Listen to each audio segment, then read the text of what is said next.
A better point to start actually might be understanding what a neural pathway is. Really simply, it's the connection between our brain and any muscle in our body. In order for our muscle to move, there needs to be a connection from our brain to that muscle. It's a neural pathway.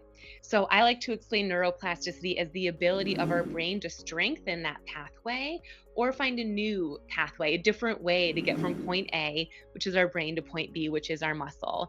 And I like to focus on neuroplasticity specifically through functional exercise, repetition.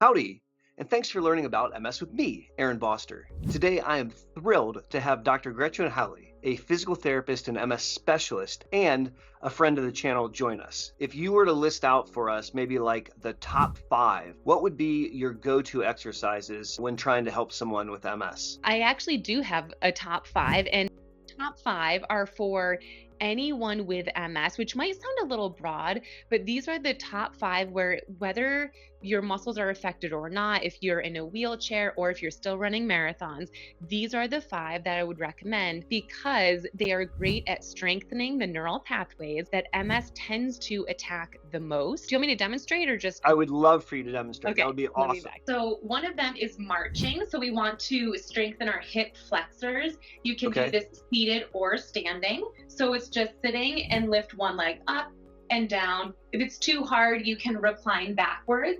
Okay. But what this exercise does is it helps when walking, it helps us lift our leg up. So you could also Excellent. do the standing version. So that's number 1. Number 2 is bending your knee. So you can do that from a seated position where you bend. And let me warn you, this is the most challenging exercise for 95% of my clients. Bend, and then the same thing on the other side. You can also practice that one standing, holding onto a mobility aid if you need, but bend. And that helps you bend your knee to take a step forward when you're walking. The third one is ankle lifts. Let me back up a little further. So that's going to be practicing lifting your ankle and lowering down, and the same thing on the other side. If you have foot drop or drop foot, foot slap, this is going to be the number 1 of these 5.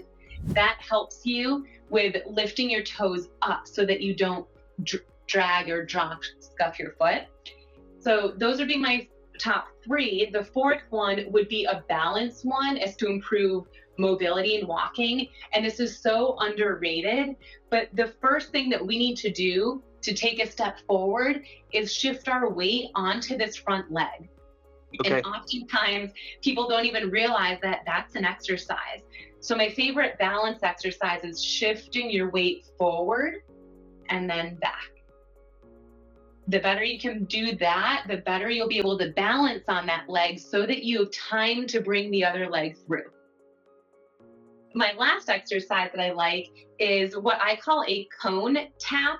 Now, it doesn't have to be a cone, it can just be a print on the ground, but you're going to stand with or without a mobility aid for safety, lift one leg and tap the top of a cone, or tap the top of an olive oil bottle, the top of a Post-it note. The higher the thing, the harder it is, the lower, the easier. But I could pick just like a little spot on my carpet here, lift, tap, and down. This incorporates almost all of those 4 exercises. You have to bend your knee, lift your leg, get your toes up, and balance on one leg. So it's a quadruple whammy, but that's one of my top 5 as well. If you want to be using a rollator, just because that's what I have here for your exercise, always make sure the brakes are on. But instead of putting a ton of body weight through it, want to make sure your body weight is mostly in your legs and that you're only using it as lightly as possible. So the exercise wouldn't necessarily look like this. For standing marching, it might look like this. So using it for support so that you can do it well and with good quality, but not depending on it.